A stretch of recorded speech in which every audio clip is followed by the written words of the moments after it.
Jadi hari ni apa yang kita nak bahas? Jadi kalau Adahan cuba nak share hari ni ialah sebagus-bagus cita-cita dan seburuk-buruk cita-cita. Jadi tak dinafikan kita semua, Adahan termasuk penonton-penonton pernah melalui masa kanak-kanak, masa sekolah rendah, yang mana ketika kita sekolah rendah, baru je masuk sekolah tahun 1, pertanyaan pertama yang cikgu ajukan ialah apa cita-cita kamu? Apa yang kamu nak jadi waktu besar? Ada yang bercita-cita nak jadi polisi, nak jadi polis, ada yang cita-cita nak jadi bomber, ada yang bercita-cita nak jadi doktor, ada yang bercita-cita nak jadi angkasawan dan banyak lagi cita-cita yang masing-masing ada. Jadi apa yang cita-cita yang terbaik dan apa cita-cita yang buruk? Itu pertanyaan dia. Jadi sebagaimana yang kita ketahui bahawa setiap seseorang remaja itu terbang dengan cita-citanya sebagaimana burung yang terbang dengan kedua sayapnya. Sebagaimana yang dikatakan, innal mar'a yatiru bihimmatihi kattairi yatiru bijanahaihi.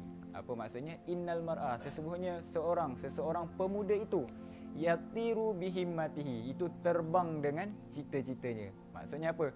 Maksudnya ketika dia mencita-citakan sesuatu, okey, bila besar aku nak jadi ini, maka dia terbang. Terbang maksudnya berusaha untuk mencapai apa yang ia cita-citakan. Kattairi yatiru bijanahaihi, sebagaimana seekor burung. Seekor burung, bukan burung puyuh. Burung puyuh termasuk juga. Kattairi yatiru bijanahaihi, sebagaimana burung puyuh tadi yang terbang dengan kedua sayapnya. Jadi yang kita ceritakan dekat sini ialah tentang sebaik-baik cita-cita. Apa sebaik-baik cita-cita? Setiap daripada kita, terutamanya umat Islam, pasti mencita-citakan sesuatu yang terbaik, sesuatu yang baik dalam diri dia. Mungkin sedar tak sedar, tapi itu ialah satu cita-cita. Mungkin ada yang sedar, itu adalah cita-cita, dan ada yang tak sedar, itu adalah cita-cita yang paling kita impikan. Apa dia? Iaitu taubat sebelum meninggal, sebelum maut datang. Selalu kita doa, Allahumma inna nas'aluka salamatan fid dini wad dunya wal akhirah. Ya Allah, berikanlah aku keselamatan pada agamaku di dunia dan di akhirat. Wasalamatan fid dini wad dunya wal akhirah. Wa afiyatan fil jasadi, dan berikanlah aku tubuh yang sihat. Wa ziyadatan fil ilmi, dan beri aku penambahan dalam ilmu yang bermanfaat. Wa barakatan fil rizqi wa taubatan qabla al maut, dan berkat rezeki dan taubat sebelum meninggal. Itu adalah satu cita-cita. Cita-cita kita apa? Iaitu taubat sebelum maut datang menjemput kita. Jadi ada yang sedar, ada yang tak sedar. Tapi antara sedar dan tak sedar, itu ialah satu cita-cita yang paling dicita-citakan oleh setiap orang-orang mukmin.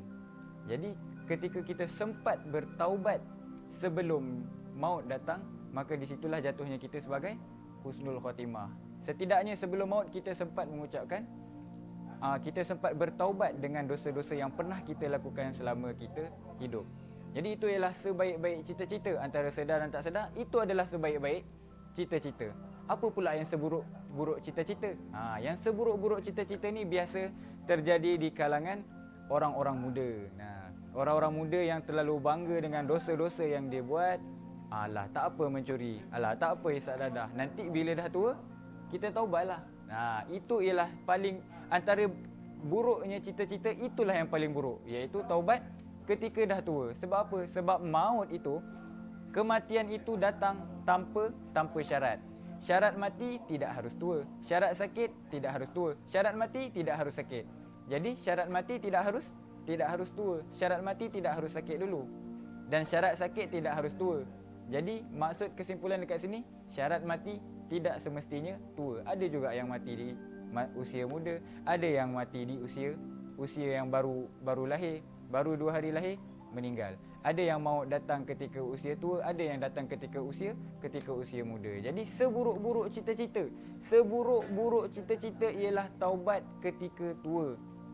Jadi sebaik-baik cita-cita ialah taubat sebelum maut datang menjemput. Sebagaimana yang dikatakan Imam Al-Ghazali, benda yang paling dekat dengan kita ialah kematian. Kita tidak tahu bila kematian akan datang menjemput kita. Kita tidak tahu bila ajal kita akan datang. Kita tak boleh jamin sekejap lagi kita mati. Oh, nanti pukul 5 maut datang, jumpa adahan. Nauzubillah min zalik. Jadi yang dimaksudkan cita-cita seburuk cita-cita ialah bertaubat, mengharapkan taubat ketika di hari tua. Sedangkan yang sebaik-baik cita-cita ialah taubat sebelum ajal datang menjemput. Cuma yang perlu kita tahu, benda yang paling dekat dengan kita ialah kematian. Jadi ketika kita melakukan dosa, terus bertaubat, menyesali perbuatan kita, kesalahan kita, dosa-dosa kita tersebut kita sesali dan berazam untuk tidak melakukan kembali.